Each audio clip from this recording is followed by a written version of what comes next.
offered as a general source of information only. Contents are not intended as a solicitation to buy or sell specific investments or to provide tax, legal, or investment advice. Always seek advice on your specific circumstances from your financial advisor. Views of guest speakers may not be shared by Cory Vance or Arctic Fox Financial, Inc. So,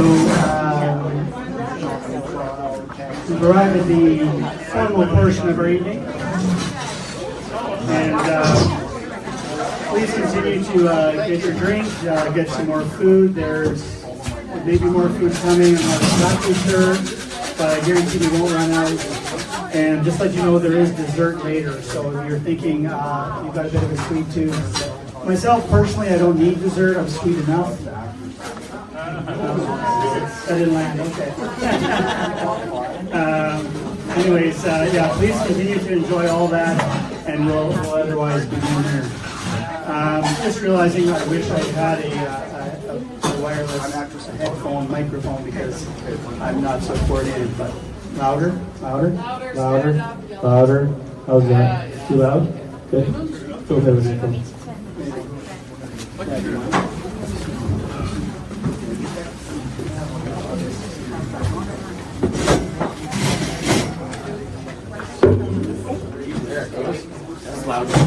Perfect.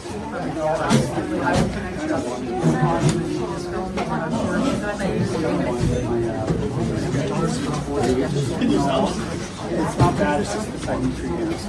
Sorry about that. Cory's trying to go 3 hands.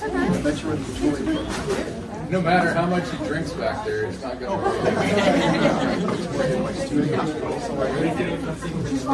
I'm really proud of her. I know. I'm so proud of her.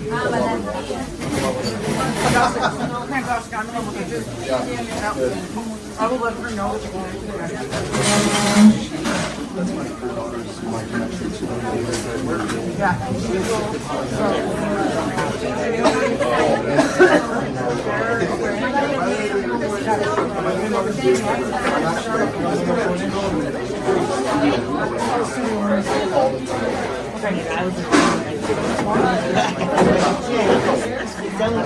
How's the volume there? Can you hear me? Can you hear me at the back? Still pretty quiet, room? Testing. I always think I sound too loud, but real proof is in the pudding. Is that okay? Yeah. Can you hear me at the back? Okay. All right. So who's here to see how they can grow their business better? Anybody? Not just me? Awesome. Thank you. I know you're here for that reason, and I'll tell a little bit of my story as I go here. I won't bore you with it all in one shot, but I do know that business owners. There's 3 things that I know business owners want. There's more, of course, but I know that you want to have. If you're like me, if you're like most business owners, you went into business to enjoy a certain kind of lifestyle, and that's. That's something we all look for. The entrepreneurial lifestyle is an amazing thing to look forward to, an amazing thing to dream about. And some of us get closer to it, and some of us enjoy more of it than others, and that's okay. But we all want to enjoy a bit more of that. So that's one thing. Now, if you're like me, I think you also probably want your spouse, your significant other, to also have a fulfilling career. If they're not involved in the business with you, you want them to feel. Are we okay on the sound? Too echoey? I can hear that too. Testing that. I'm sorry, I'm not an audio expert anymore. I used to be, but not microphones. I used to be a hearing aid expert, actually. Yeah. I won't forget that. Don't worry. How does that sound, everybody? Is that okay? Better? Okay, good. So for many business owners, their spouse often doesn't work in the business, right? Sometimes they do, but often they don't. They have their career of their own. And you love your spouse, you love your significant other, you want them to have a fulfilling career just like you want your business to be fulfilling, right? So that's number 2. And that's one thing that is on my mind as I work with business owners. And of course, you also want your business to fund your legacy. right? Eventually, whether it's some nonprofit thing, maybe it's like Melanie, or maybe it's dogs in Africa, wild dogs, maybe it's children, maybe it's whatever, save the whales, whatever it is, it's all cool. Maybe it's your children. That's cool too. But there's something more than just yourself, right? It's not just for yourself that you want to grow your business. There's a legacy beyond your own life, beyond your own lifestyle that you're after. So the problem is, as far as as a financial advisor working with business owners, one of the problems is that most business owners I find can't relate to financial advisors. I couldn't when I was a pure business owner before I got in this industry, and I see that from a lot of clients that they just can't relate to the financial advisor, because most financial advisors, they either came straight out of university into a bank, and after a few trips around the bank, the branch, they became a financial advisor or some version of that. They never really spend any time running a business or trying to grow a business or trying to operate a business, right? So one of the things that makes me different in this industry is that I have spent most of my adult career as a business owner, as an entrepreneur. I've worked in automotive industry. I mentioned the hearing aid industry. I was in that business for 15 years. I've done sporting goods, retail, big box retail. I've done some volunteer work with like Skid Row type homeless people, youth, all kinds of vast sort of things, right? And so I bring that to the table when I consider what business owners need as a financial plan, and as a holistic financial plan for their life and for their family. The second problem that a lot of business owners come across is they don't know where to invest. Right? They don't know how to invest or where to invest, right? They put in the market. Markets go like this sometimes they go like this, sometimes they go like that. Who knows, right? Or they put in real estate. Maybe I got a friend that's bought some real estate. Maybe I should do that, It's kind of hard to really know, because every expert, they promote their own thing, right? And that's what experts do, right? But the second thing that makes me different than most financial advisors, I'm not anti-real estate, okay? I'm not anti anything else that I don't quote-unquote sell, okay? If your dream is to build a real estate empire, and I do have a client who's building a real estate empire, currently at about $42 million, not all equity yet, but she's building towards, over $100 million in equity in real estate. We're helping her. We're guiding her and advising her on how to do that smart, how to do that as fast as possible without unnecessary risk, right? So I'm not anti-real estate. I've owned real estate. I'm going to own real estate again in the future in terms of like rental properties and that kind of thing, right? So not anti-real estate. And nothing against any other advisors, but one reason why they don't is because they don't make a commission off that. If you put $200,000 into a property, where's their commission? There isn't any. And that's fair on one hand, but it's also not fair on the other hand. So I try to take an agnostic point of view on it. Is if it's your goal, it's my goal for you. And I'll help you reach that goal, no matter what it is. No matter if I can get a quote-unquote paycheck off of it, okay? Because I believe that, to reach your dreams, that's the ultimate thing in life. To have your goals and your dreams come true is the ultimate thing you can go after. And so that's what I want to help you do. And I believe that over the long term, as you build your business or you build a real estate empire, whatever it is you want to build, that as you build your dreams and I help you build that, I get to be a part of you reaching your dreams, and that's spectacular for me. So the third problem that we come across is that many business owners, they don't think they qualify for financial advice, for professional financial advice. And the reason for that is they have put, Rob will tell you, probably he'll tell you all day long if you want, but we'll probably get into this as part of the Q&A later. The interview is, most business owners have up to 90% of their personal wealth invested inside their business. So how as a financial advisor can I put your money in the market? Well, I can't, right? That's one reason why I help you build your business. By helping you build your business, it's one of your dreams, as I mentioned, right? That's your biggest asset, is your business. It's not your home, especially in Calgary, you can think it is, but if you have a business and it's a viable business and it has opportunity to really grow, it's your biggest asset. And eventually you're going to sell it, or you're going to transfer it to your kids or your employees or something, right? But along the way you're going to build it, and you're going to build your lifestyle with it, And even if I don't make very much money off of you, that's okay. You're going to say to your friends, your brother, your sister, your parents, your kids, Cory and Rob, they helped us grow this business and make it what it is today. Don't sleep tonight before you call them and get their help, okay? And that's how we'll grow our business over the long term, right? I'm not after a quick dollar. I'm not opposed to helping the ultra rich, but that's not my goal. My goal is to help average Canadians, average Canadian business owners become above average in their financial wealth and their financial standing, okay? I got to move on here because this is supposed to be a 5 to 7 minute introduction. I'm just so passionate about what I do, it's hard to shut myself up. But some of the things that I believe and that sort of motivate me to do what I do is I believe it's not right that so many people, they have a dream, they have a goal, they have a vision for their life, and there's just no support. They can't access the support that they need. They want support, they know they need help, they just can't access it. And I'll tell a little story about that in a minute, but I'll move on here now. Another thing that I believe is that it's not right that people start to chase their dream and then just give up, right? It's one thing to chase and struggle and never give up. It's another thing to chase and just feel like there's no point, I'm just going to give up. And that's the saddest thing to me. The other thing too is that really bothers me is that only some people seem to have access to strategies and tools and resources to help them get rich or get wealthier, keep their wealth, and transfer their wealth to their children or to their charity or to whatever their passion is.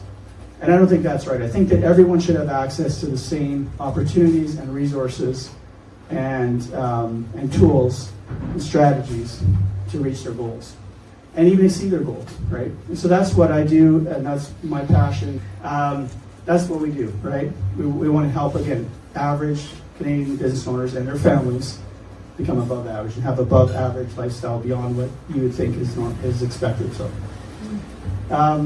and you know, the little story that I was going to tell is this one, is that, you know, when I was running my hearing aid business, I ran it for 15 years. I was in it for 15 years, didn't run it the whole time, but I learned from the bottom, worked my way up.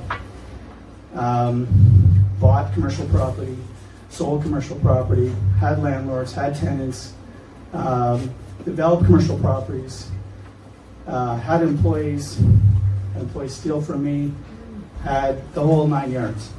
These are the things that every business owner goes through. Employees, and I'm not dissing on employees, right? I've been an employee. I understand the struggle that employees go through too, right? The boss doesn't respect me, all these different kinds of things.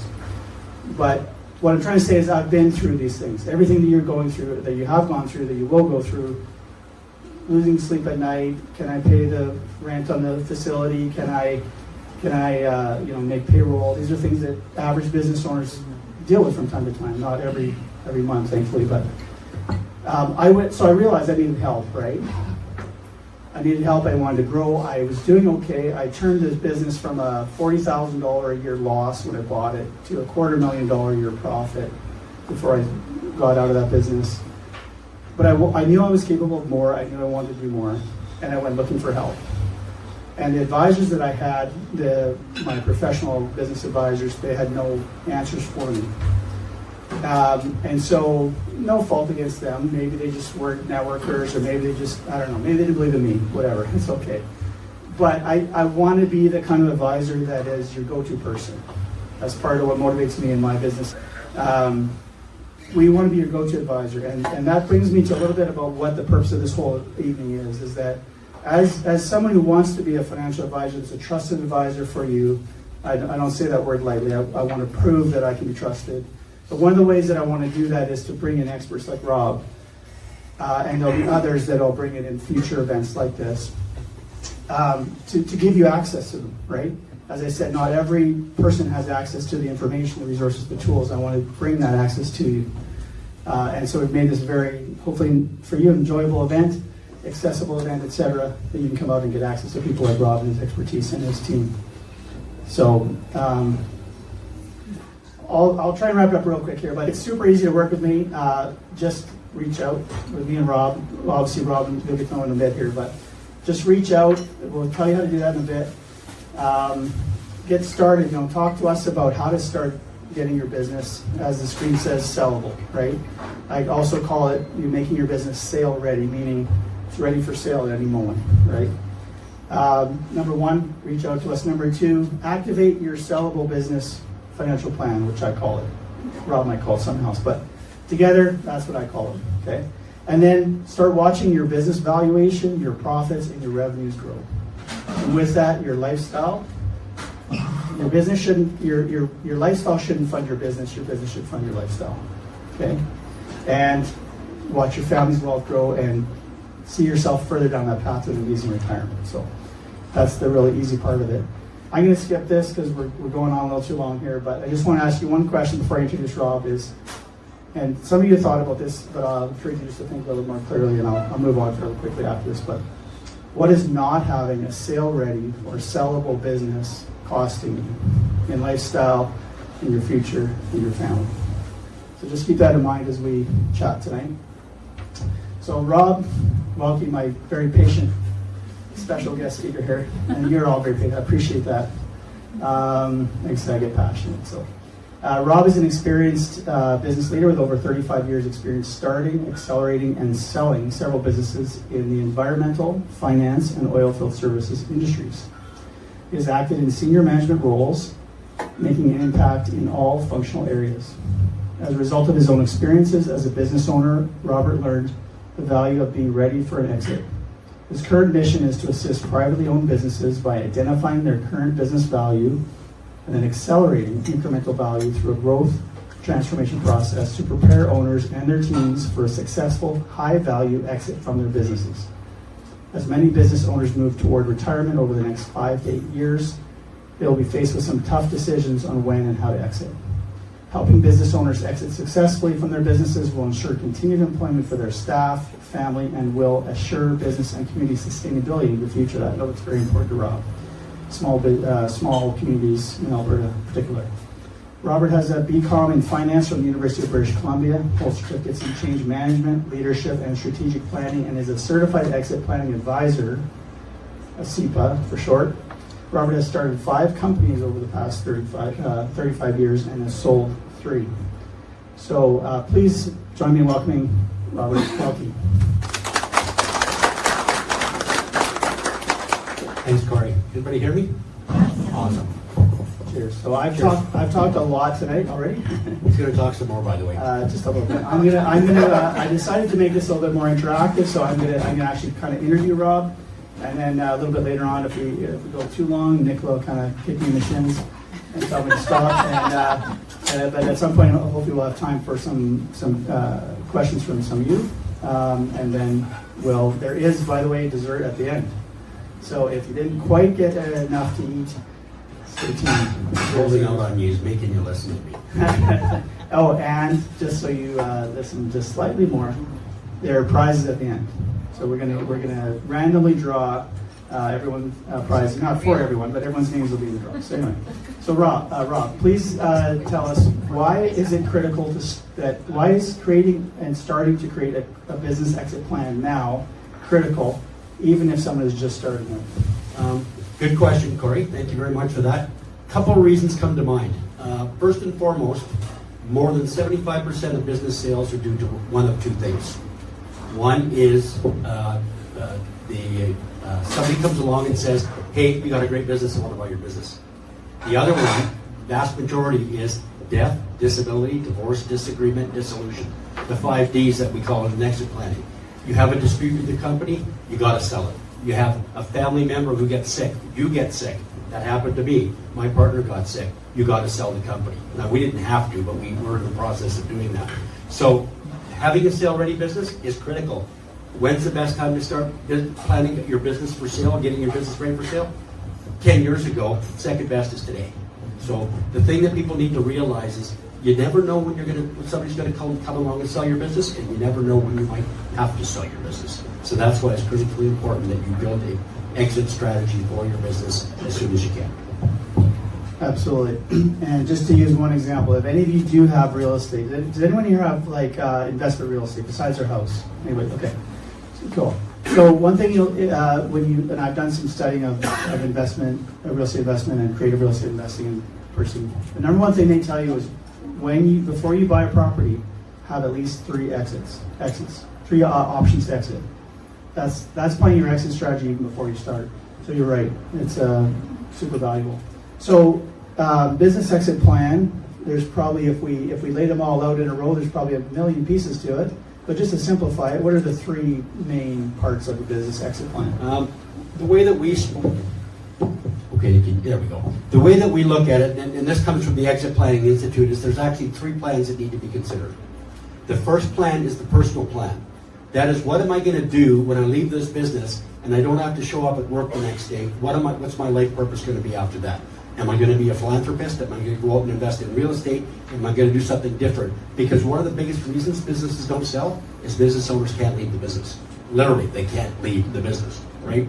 We had 72,000 businesses in 2023 owned by people over the age of 72 who are trying to sell their business in Canada. So it is a real problem. You have to have a place to go or you're never going to leave your business. Second is you have to have a financial plan that actually helps you understand where you're at today and what your business needs to sell at to fund your retirement, whatever that may look like. And that's what we call the wealth gap. And the wealth gap is, I need $5 million in the bank, my company's only worth $1.5 million. How am I going to close that gap? And the third thing is the process or the approach or the discipline you're going to use to close that gap, the business plan itself. So in the exit planning arena, we generally have 3 types of advisors out there. One type of advisor works on helping the owner get themselves organized for an exit.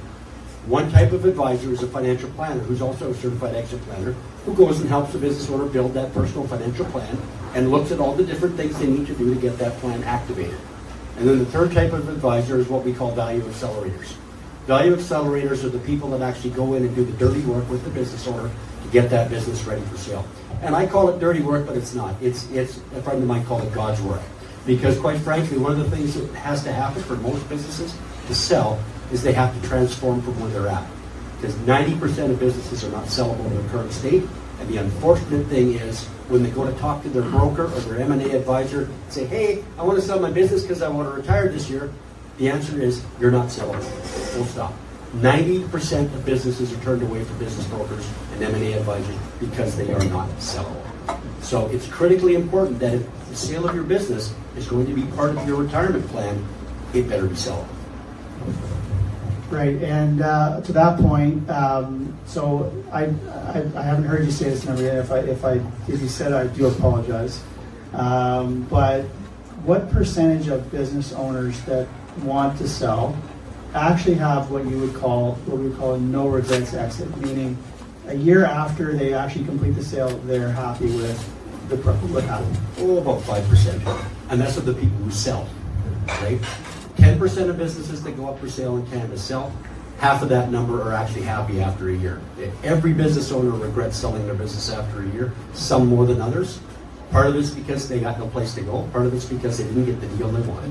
And that's the vast majority. And then there's a lot of business owners that have to sell assets because they can't sell the business. Cool. Good to know. No, it's not cool. It's good to know because even though it's a tough truth, right? If we put our head in the sand and we ignore that, right? What kind of trouble are we in, right? What's that costing us? Yeah. Now, what is this? What is the biggest obstacle that most business owners face when considering like a structured business exit plan, such as what you and Mexit offer? That answer is actually quite complex because there's a number of factors. And I was thinking about this today, looking at the questions, and then I realized that the biggest challenge we have for business owners getting out of their business is the business owner themselves. 2 things that we need to be successful in getting a business transformed are, 1, they have to realize they need to do something different because what they're doing isn't going to get them out of the business. Second is they got to be willing to change. And if they're not willing to change, then there's nothing in the world that we can do to help them. They've got to be the change leaders. They've got to embrace the change. They've got to be the ones that set the example and drive it into the culture of the business. Because one of the things that a lot of business owners don't realize is there's no business to sell if they're the only guy doing the business. If they don't have a team behind them or below them that understands how to run the business, all the factors that have to be considered in setting up the business, having good systems, processes, and things like that in place, if that isn't there, there's nothing to sell. You're selling, and nobody wants to buy an owner. That's the problem, right? Owners really, when they go to sell their business, in most cases, they're selling themselves, and no investor wants to buy the owner. Because the owner wants to be out, the investor wants the business, and what's in the owner's head, not the owner. Right. Good to know. So if someone decides that they, which everyone here should, decides they want to start working with you, with us, how does that process begin, and how long does it take to fully prepare a business for a successful exit? Okay, well, we generally say it takes 3 to 5 years to prepare a business for an exit. And there's a good reason for that. Because what we are doing is transforming the business. We're taking it from where it's at, and we're turning it into something completely different typically. Generally, most businesses are driven by their owner, and we need to change that. We need to have it driven by the team, whatever that looks like. We have a business owner up in Edmonton that we're working with, right? His receptionist has become part of the leadership team because she is a linchpin in a lot of the information that travels through that company. She has to be on that team because if we don't get that knowledge out of her, that business dies. Just like the owner of that company is the driver, he's the seller. But you know what? There's a whole bunch of other people in that company that are in leadership positions that are not, quote, formal leaders. Every company has internal leaders that are leaders without titles, as we call it. And those are the people that are actually going to drive the success of the future, and the future of that business. And what we need to do is gel that team. We need to create a team that understands how to communicate, understands what the goal is, has a vision that they're all pulling towards, and like each other, quite frankly. So that's one of the big things. And if a business owner wants to start working with us, we start with the conversation. Because we have to assess whether or not that business owner is willing to change and knows he needs to change. And then once we decide we're going to move forward, we can put a proposal in place. But generally our proposal involves 2 key things. One is an assessment of value of the business, along with a scorecard that tells them what they need to do to improve the value of their business. And then the second piece is the plan to do the actual transformation. And our transformation process, my partner and I created this over 5 years. And we looked at all the best practices and all the exit planners out there in North America and walked around talking to them all and said, how do you do this? What do you do? And what's your process? And we found that there was no process. Really, there wasn't. People were running around calling them value accelerators, and they have one particular thing that they practice or another type of skill they teach people, but there's no comprehensive process of evolving that business to get it ready. So we said, okay, we got to build this. So I challenged my partner 5 years ago. I said, Brad, do you want to help 10 companies? Do you want to help 10,000 companies? So he said, well, of course, done 10,000 companies. So what we said was, I said to him, that we have to build a process that's repeatable and scalable, just like we're telling our business owners they have to have a process that's repeatable and scalable. So that's what we've done, is we've created a complete 2-year walk the business owner, hold them by the hand process to get that business owner to where they need to be. Now that's just the growth transformation. Then there's the other parts of the business plan, which are you properly structured? Can you actually sell this company? Are your shares held personally or in the corporation? What do we need to do to make this work? And then, of course, now the federal government just added the best wrinkle in the world. They just added a new type of option for business owners to sell to their employees, which to me is one of the best things they've ever done. And the only reason the Liberal government did it, quite frankly, is because the Conservative government was going to do it if they didn't. And it is a mechanism to be able to sell your company to your employees at no cost to the employees. So there are now mechanisms out there that are going to make it really attractive for business owners to sell to their employees, who are the people that help them build their business. And most business owners that I know in Canada, they'd prefer to sell to their employees if they could. Right? Oh, that was a long answer. I'll make it just slightly longer with a question. Clarifying question. One thing I know that I can A, imagine this, and B, I live this, is you put a lot of your money into your own business, and 1 month you have a really good month, and you think, oh, geez, I kind of do need a new car, right? So you kind of take money out of the business and you buy maybe a used car, you put whatever, depending on your business, right? And then the next month you maybe don't have such a great business, and maybe you're eating ramen. And this is just me. No one out here has ever done this. It's just me. But my point is that because there's so much money, personal money put into the business, it feels like an extension of your personal piggy bank. So there's a lot of enmeshment there financially, and that's one reason why maybe you can speak to that. But how long it takes to get this and that's a good point, because what we find in Canada is there's 2 types of businesses out there. There are lifestyle businesses, and then there are assets. And the significant difference is business owners that got into business to fund their lifestyle and then get into the trap of every dollar that I spend, I'm going to make sure that every dollar that I make, I'm going to make sure that I spend, and they don't have discipline around where they're taking that money and investing that money. And then there's the business owners that say, no, I have a plan to build this business out, and the thing is, down the road, I want to be able to sell it. And there's the two totally different mentalities. For example, just for my personal example, in my last company, my partner and I, we never once had a company vehicle. Never once. Why? Because that was a waste of money for the company. We would better put that money into something that would generate revenue or help us grow the business, right? So at the end of the day, we had a sellable business, far more sellable than our competitors when we were approached that we bought out in 2014, but it still wasn't ready, right? So there's a lot that goes into selling a business, and you're right. Personal enmeshment, lifestyle income drives some bad decisions for business owners sometimes. And if we want to turn that business from a lifestyle business into an asset that's sellable, sometimes it takes some work. For sure. And I know there's a couple of great accountants sitting right here in the front row that would attest to that. There's a lot of challenges for business owners doing that. So if you do want to have a lifestyle business, I'll just say for clarity's sake, I'm okay with that. If that's what you want, if that's your goal, I'll help you have the best lifestyle business you want. If you want to build it and grow it and make it as fully sellable and maximize the value of it as you can, then we'll help you with that too. Okay? Whatever you want, that's the goal. So once a business owner signs up to work with you guys, what are the first three things? You mentioned a bit of a conversation, but maybe just flesh out, what are the first three things that you do with them? Well, first thing is, of course, we do that initial assessment of value, right? We do an opinion of value, and then we give them a scorecard. The next thing, if when we're moving forward with them, is we onboard them. And our onboarding process is about a 2 full day onboarding process with them and their team. Because in order for us to figure out where we're going to take this company and help them grow, we've got to understand what the goals are for the business owner. So we focus on identifying core values, we identify mission, vision, and we also help them understand, what is the strategic plan and how do we get there? How do you do a strategic plan? One of the biggest challenges out there is business owners have heard the term strategic plan, they've heard strategic execution, operational excellence. What does it mean? They don't understand what it means. There is a practical side to it, not just a book side. And so that is the process that we use, is we teach them how to run their business more effectively, and then we mentor them so they can do it effectively. So the first three things are that initial assessment of value and that scorecard. It's the onboarding, get them going, and then it's creating a disciplined process around getting things done. Cool, thank you.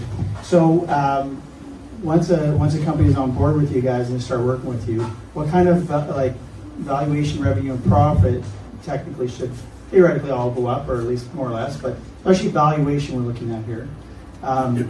What kind of trajectory can the business owner reasonably expect from working with you guys? That's a loaded question. It's the one everyone wants to know the answer to. Well, you can't give a specific answer because it all depends on the business itself, the business owner, and their team.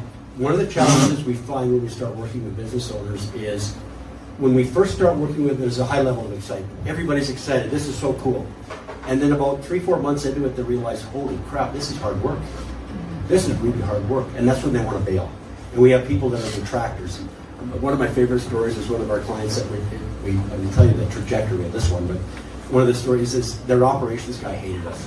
He thought we were the biggest a-holes that he ever run across because we were holding him accountable.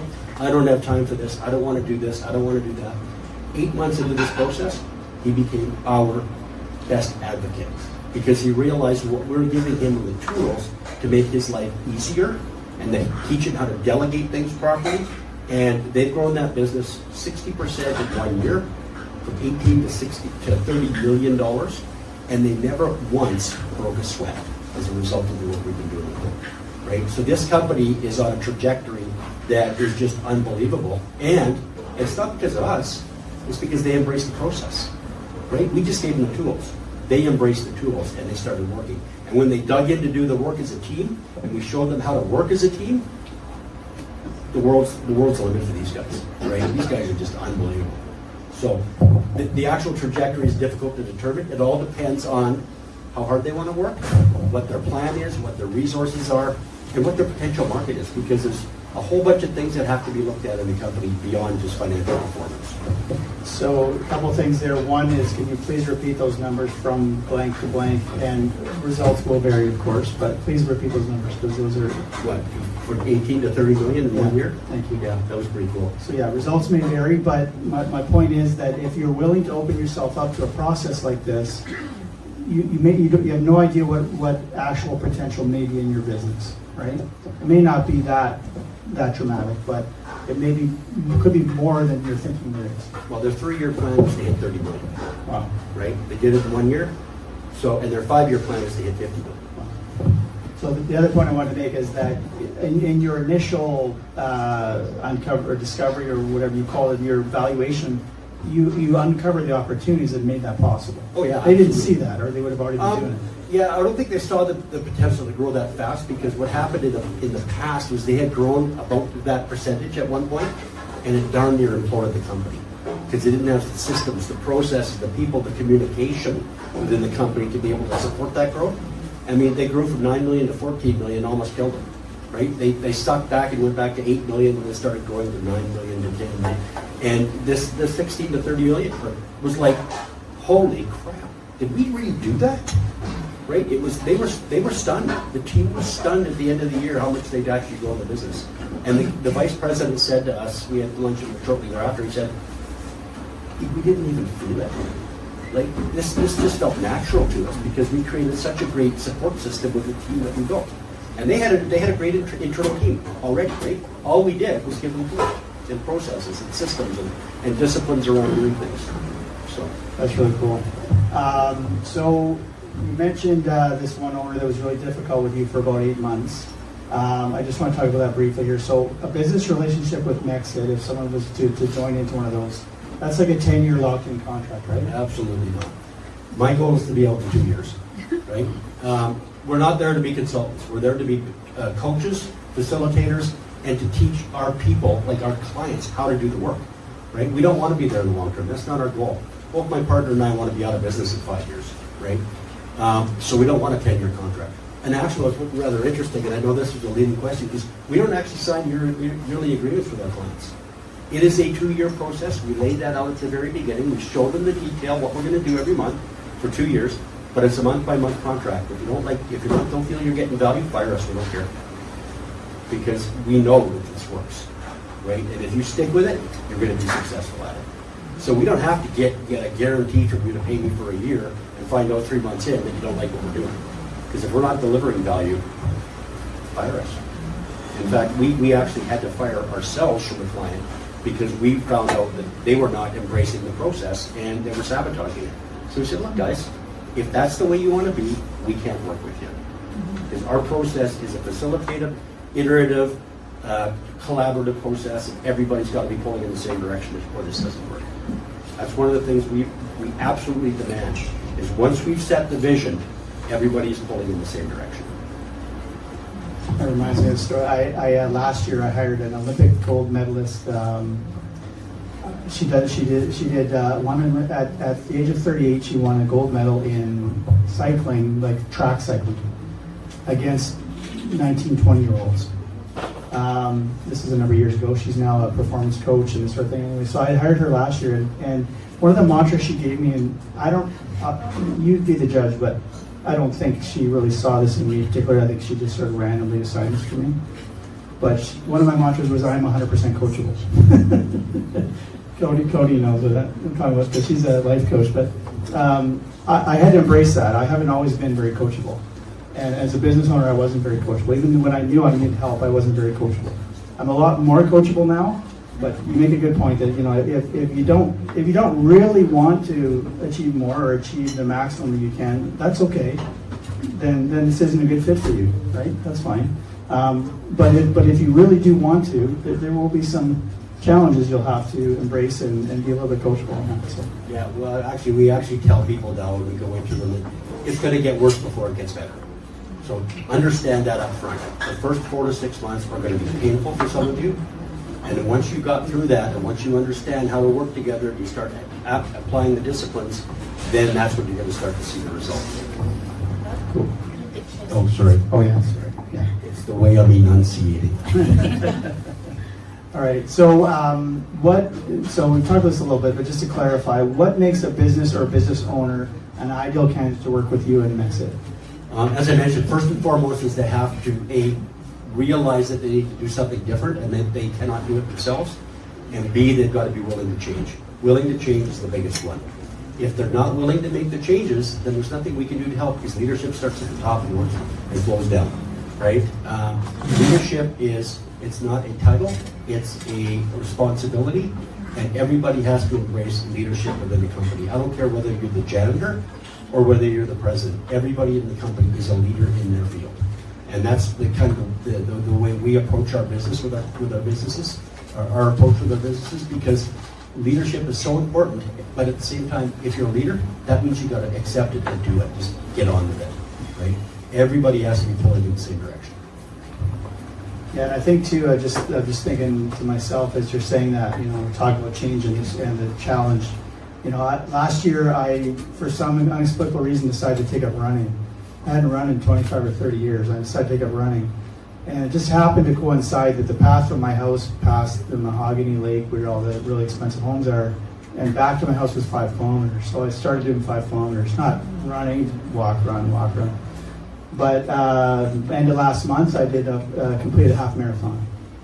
And my goal is to do a marathon at the end of October, hopefully in Nashville. That'd be nice if we can do that, see some Aerosmith, But hopefully they don't cancel again. Don't get me started. But my point is, when I started that, I didn't even really have a goal. My goal was just to become a runner, which is a fine goal. But I had no idea how fast I could end up running, for how long I could end up running that fast. And it was a struggle at times, right? It was difficult and painful at times, and I had to quit sometimes and stop and try it again tomorrow. But going through that process and developing that discipline and going through that struggle, I'm so much happier now than I imagined I could have been going through that. So it's not always fun day by day, but at the end of the day, you'll be so much more happier that you went through that and took that challenge and overcame whatever little challenges came along the way. Is there a financial minimum? I'll speak to my side of that, but for you guys, is there a financial minimum requirement to do business with you guys? Yeah, typically we like to work with companies that are $5 million in revenue and over, because they at least have a fledgling leadership team that's necessary. Having said that, we are connected with coaches and advisors who work with smaller companies, and we're more than happy to make those connections. One of the big things that I'll take my time to sit on a soapbox here, my partner and I, when we said we wanted to help 10,000 companies and not 10 companies, we truly meant it. We are now in the process of training other advisors across North America in our process, right? And one of the things that we want to do is democratize this exit planning approach that we have, because far more business owners out there need it than are getting it. So our approach to this whole thing is we want to make other advisors who understand the process, who will embrace the process and teach business owners. And there are a lot of business coaches out there that would love to get access to this toolbox, and we're more than willing to work with smaller clients. We just find that that's our sweet spot, between $5 and $25 million a year. Okay, and of course, if your business revenues are smaller than that, you are not excluded from getting help. As I said, my goal is to help as many average Canadians become above average as we possibly can, and we will work with Rob's trusted partners there, and based on our own skill and experience and our own other suite of resources and people, we will help you get to whether it's the 5 million or whatever your goal is, as big as you can. We'll help you with that for sure. You mentioned the 10,000. Just really quickly. How many, you mentioned a number earlier about age 72 and over, but how many small businesses are there in Canada, and what percentage of them are trying to exit, quote, sell in the next 5 to 10 years? That's actually a really good question, because I don't think Canadians understand the quandary we're in here. Canadian Federation of Independent Business did a survey in 2015, and they went out to all small business across Canada and they said, okay, who wants to sell their business? We need to understand this. We know the baby boomers will be leaving soon. We need to get a sense of what's going on. So they got a number back, and that number was 52%. So that meant that 50% of all the businesses, if we were all business owners in this room, half of these business owners would be looking at selling their business in the next 10 years. Okay? Great. COVID comes on. 2022, they go back out and they talk to those same companies, and they pulled about 1,000 more companies. And they said, okay, who wants to sell their business now? 76% of Canadian business owners want to be out of business in the next 8 years. Not 10, 8 years. That was back in 2022. So we have a real problem. That represents somewhere in the neighborhood of 800,000 privately owned businesses that employ more than 4 people in this country. So that is a challenge, because first of all, not all of them are going to be sellable unless they do something about it.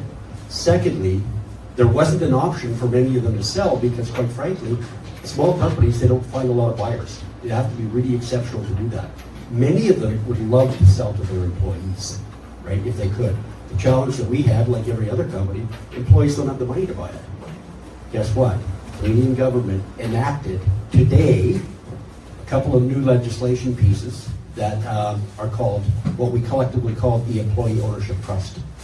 The Employee Ownership Trust is a proven model that's been used in the U.S. for over 50 years, where you could actually sell your company to your employees by them forming a trust, by a trust being formed, the owner selling the shares into the trust, and the trust borrows the money from the banks to buy those shares. So the owner gets their cash up front, the employees immediately become, all of them immediately become shareholders in the company as beneficiaries of that trust, and it is managed professionally. However, caveat, you have to be able to be what we call an EOT-able company. You have to have a strong governance structure within the company. You have to have a leadership team within the company. You have to have profitability in the company. And you have to have the right employees to do it. So it's a process to get to that stage, and you can't just automatically say, oh, I'm going to do this. There is actually a process, and we're trying to now start to understand that process. There's a feasibility study that needs to be done by the company to make sure, to see whether or not it's a feasible option. But it is a huge win for small businesses in Canada and for potential employee shareholders by ownership through a trust. Never been done in Canada before, and like I said, it was enacted today. I mean, it's been on the books. It was in the budget for 2023. They announced that on December 31st, 2023, that it was going to become law and that people could start planning for it, but it was actually just enacted today. So it's an option that wasn't available before in Canada. It's been used in the US for 50 years. It's been used in the UK for about 10 years. And what they did when they actually negotiated, because I spoke with the lady who actually negotiated the terms of an EOT in Canada. Last week I had a great conversation with her. They actually went to the US, they went to England, and they said, what are the best things in your program? What are the worst things in your program? And when they proposed the program to the federal government after a couple of iterations, they got what they wanted. And here's the big kicker. For a small business owner in Canada who qualifies and can actually sell that business into an EOT, there's what they call a super exemption. That super exemption is a $10 million capital gains exemption on the sale of shares that are held personally into an EOT. So that's on top of the $1,250,000 that is available now. However, again, there are caveats around all that. There are clawbacks if it doesn't work, so it's got to be done properly. But it is a huge opportunity right now. So what I hear you saying, Rob, is hell has in fact frozen over. that whole statement, I'm from the government, I'm here to help you, actually came true today in Canada. Oh yeah. So if you're thinking this is your lucky day, go buy a lottery ticket on your way home. Yeah, kind of, yeah. Don't But I mean, there are conditions around it. It's critically important that people realize that this EOT is not for every company, right? You have to meet certain conditions to make it work. However, having said that, if it is, it's a great option for the business owners to get out and give their legacy, as many of them would love to live on through their employees. So, I mean, that to me is one of the biggest things that I thought was, I've been fighting for this for years in our business, and it's glad to see, because I would have sold my shares to my company, to my employees in a heartbeat, if we could figure out a way for them to pay for it, right? So we're about in a minute here. I'm just going to see if anyone wants a question from the audience. But I just want to say that, you know, just sort of as I'm processing everything you're saying, one thought that comes to mind is that, you know, if with all these businesses that are wanting to sell, right, if I'm going to try and sell my business and my neighbor across the street wants to sell a similar business, and I have done the work to get my business exit plan all laid out and done all the diligence, and I've taken the time and separated my personal and my business and all that, and my neighbor hasn't, the chances are pretty good that I'm going to be able to sell. Absolutely. Right. I mean, there is so much money sitting on the sidelines in Canada looking to buy a good business. They just can't find good businesses to buy. There's lots of great businesses, but they're not sellable businesses, right? Again, because the owner is too engaged in the business, they are the business, and if they are the business, it's not sellable. So, I mean, part of the exit strategy is having the right people in the right seats facing in the right direction, with the right plan, with the right clients, with the right brand, and the systems and processes to make it run without you being there every day. If you can't take a 6-week holiday from your business and not worry about who's going to sign the check, you better start working on getting your business sellable. Okay, great. Before we can wrap up, I just want to see if does anyone have a question in the audience that they want to ask. You don't have. Okay, go ahead, Richard. What if you don't want to sell? Is there any benefit to doing that process if you don't want to sell? Other than growing the business. I can think of several, but so his question was, if you don't want to sell, so let's say you want to die at your desk. Yep.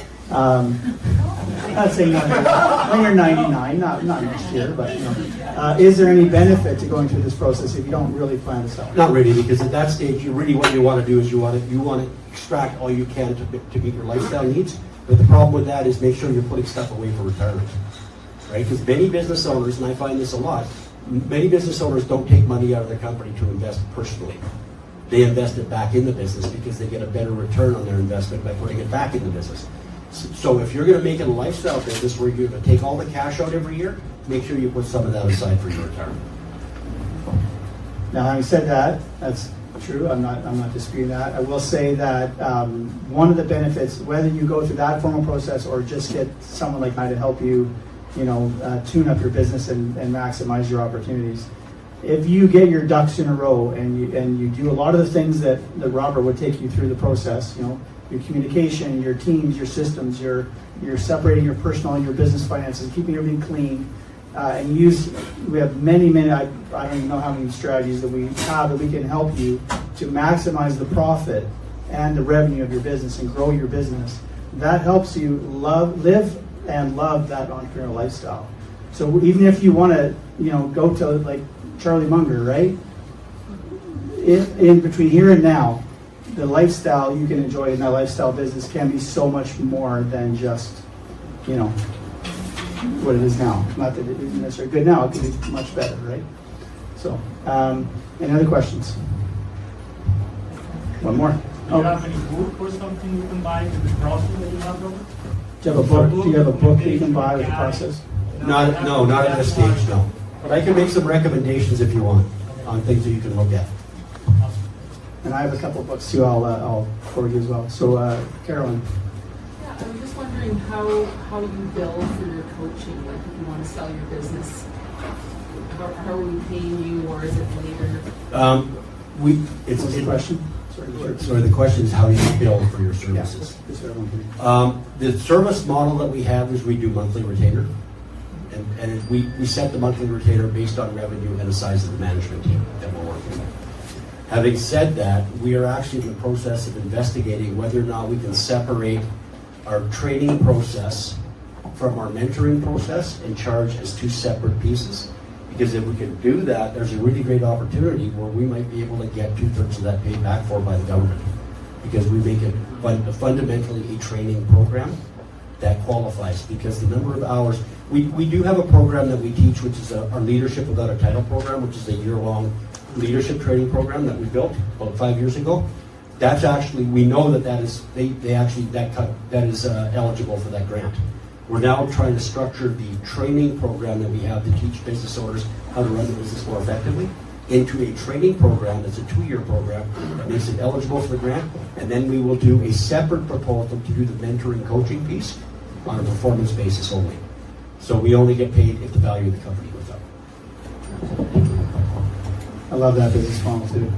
I did some work with some marketers that did that. They charge you X based on your revenues for the year and your profit, If they double, your business next year, they charge you double. If it goes down by 25%, their fee goes down. So I love that model. Any other questions? Okay, it's okay. So you feel free to, we're going to wrap up and do a couple of things here as we wrap up, but feel free to hang out afterwards and chat with Robert personally or myself, some of the other great people we have here. Am I getting the kick in the shins? No. Okay, just checking.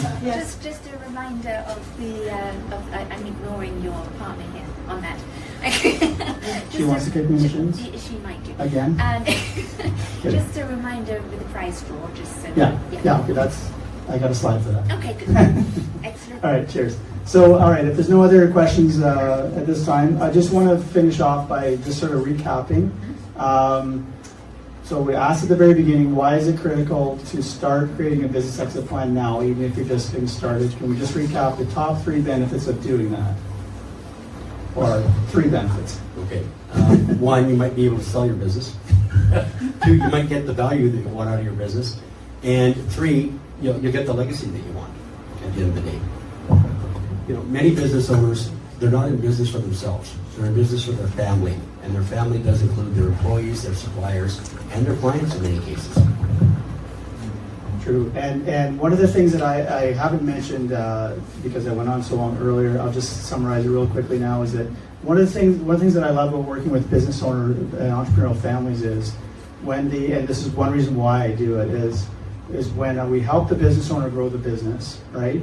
That takes pressure off the family finances in a huge way, right? As I mentioned, often the one spouse is not in the business, right? They have a career doing something else, right? And then they often did that to get benefits for the kids because the business is getting off the ground and wasn't able to do that when they were starting out, right? So over time, if the business struggles or doesn't really perform as well as one or both of them hoped, then there's some tension there, and there's I hate to say it, someone accused me of being a marriage counselor a little while ago. I don't mean to be, but when there's that tension between, while you're spending all your time on this business, and then the business is, well, I'm doing this for you, right? But if it's not performing the way that they're hoping, there's some tension there, and that causes a challenge. So by helping the business owner grow the business, that takes pressure off the family finances and off the relationship. I also help, on the personal side, help the other spouse to grow in their career and to create a fulfilling career for themselves. So as the business grows and it's more profitable and there's more revenue, et cetera, that frees up the other spouse who's not in the business to go and pursue a career that's really meaningful to them, right? And that takes further pressure off the relationship and off the family situation, right? So it's one quick story. I knew this guy. He was an engineer, civic engineer in Red Deer, and he spent his whole career building Red Deer, designing the roads and everything.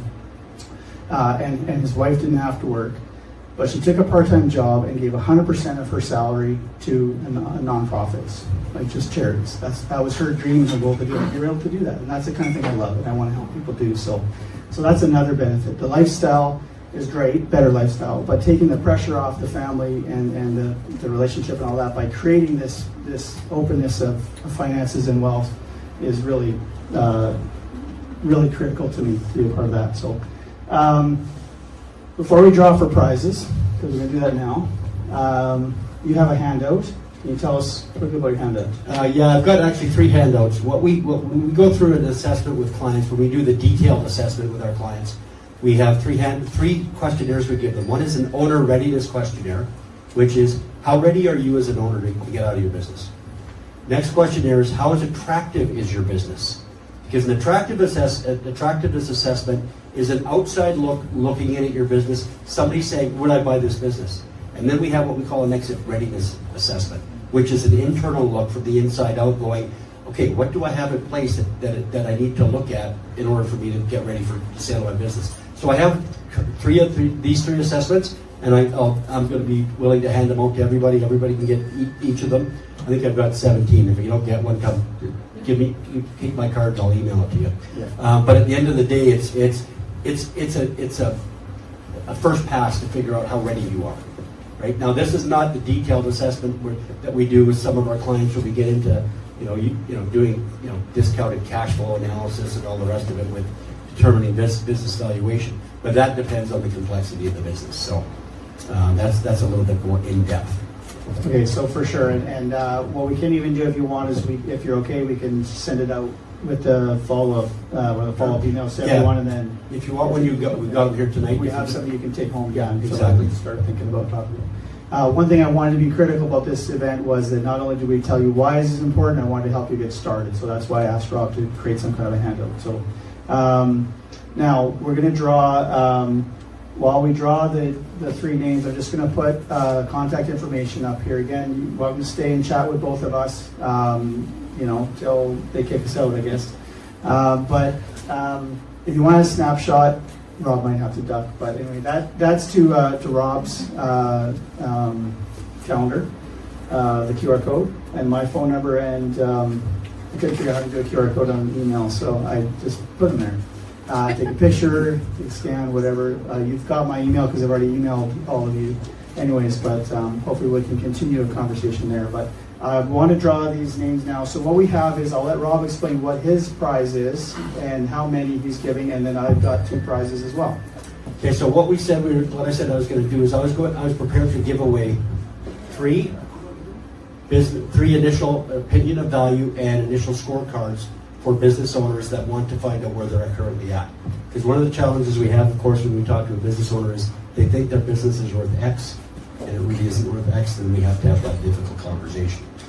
So this is an assessment, which is a 45 question assessment that I would set up a meeting to go through with you.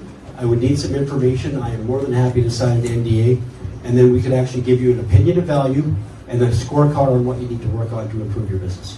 And there's going to be 3 of those given away tonight. And the approximate value of that is? Usually we charge about $1,500 to $2,500 for that.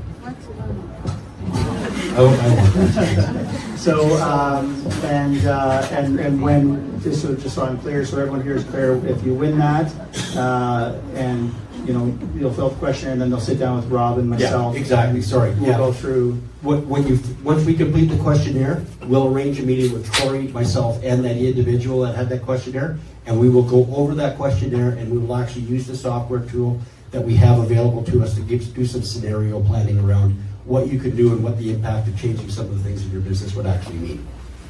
And of course, everything that you do with me would be confidential. So excited. And she's so excited to get the draw. So you don't have to worry about confidentiality and those things. It'll be 100% on both sides. But we'll sit down with you and help you understand everything and just help you get the most out of that opportunity. Thank you so much for doing that. It's awesome. So today's Vanna White, aka Melanie, son of Rodney. The Wheel of Names. Has a wheel of names. So we're going to spin the wheel of names and we'll see whose name comes up. Do you want some music to sing it to? Francisco.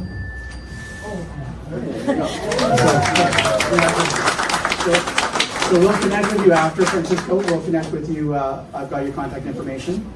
So it's not a handout. This part isn't a handout that we'll give you right now, but we'll connect with you afterwards to set that up. Okay? Okay. Yeah. All right. We'll coordinate that meeting and then set up the assessment time. Okay. Cheers. And next, who's next? Shuffle it. Shuffle. Again. I don't have my readers on. That is. Oh, so close. Ilona.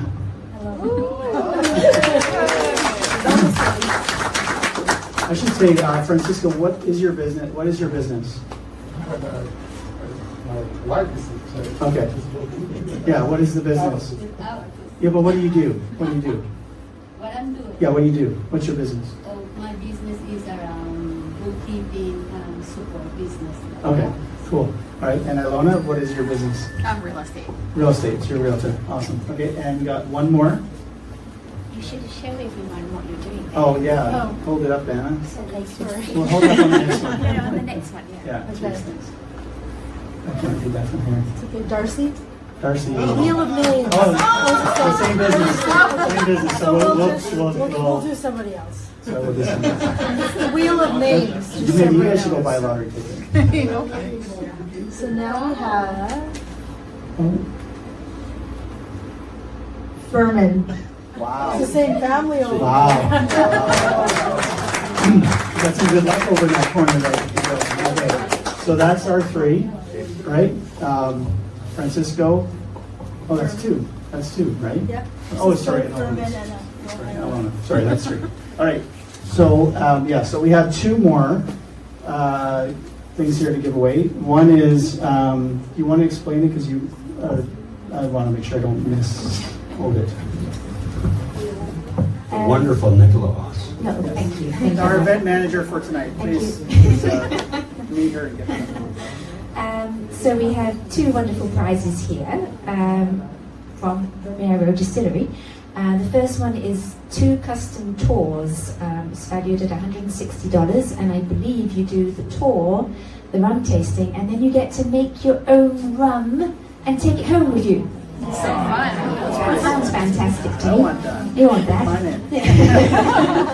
And the second one is a tour for 10 people, valued at $250. So, So we'll draw for the last one first. The tour for 10. Sounds like a great Christmas thing for your team or for your friends, or if you're short 1 or 2 people, myself and Melanie would be happy to volunteer. Can't read that from me. And you didn't show them, did you? Claudel. Oh, yeah. I need to tell me so he's friends. All right, and the other one is for the it's $160 value. It's a custom, 2 custom. And so the idea is, bring a friend or your significant other or whatever, or me or Melanie, whatever. So this is Okay, you're. make your own Top of the line. line. Montserrat? Hey! Sorry if I said that wrong. I'm sure there's a Spanish thing to that. So as I mentioned, thank you. As I mentioned earlier, I'll just super sum up here. This is meant to be the first of many of these kind of events that I'll be holding and featuring many other experts such as Rob and perhaps some other people in this room even. We're working on that. So if you are in a business that benefits other business owners or their families, and or you're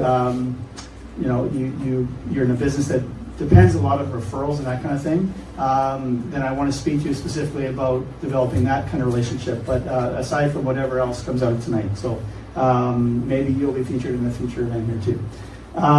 I will say also thank you to Romero. They're kind of all disappeared. Oh, there's Tom. So thank you, Tom. I understand it was a wonderful tour. I was the one person that didn't go on it today, but I understand it was a very excellent tour. Thank you for that and for the samples and the tasting.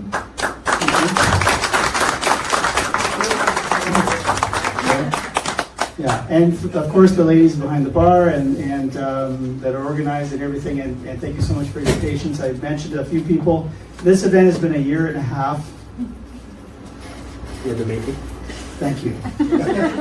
So I'm very grateful, and Nicola has been fantastic in helping me all along the way. She's my event manager, event planner, and all along the way in every step, keeping me off the ledge kind of thing, while I work through the whole process. And none of those delays have been Romero's fault. They've been super gracious and with us in allowing us to reschedule as necessary. So thanks to them so much. Thanks to Nicola for all that you did in planning and helping me plan and organize and keep everything straight. And thanks to Melanie for all your support in not just here, which was lovely, but all along the way, hearing me complain about all the things that went wrong along the way to get here. I'll send you my bill. Yes, exactly. Well, I'm taking you to Vancouver for 10 days. So. And thank you all for being here. I do want to invite you all to hang around, visit with each other, visit with Rod and myself. Sorry? Oh, and there's dessert at the back, please. So enjoy that. Whatever you guys don't eat, I have to take home, and I can only run so much, So please enjoy all that, and otherwise, I think that is it. Thank you so much.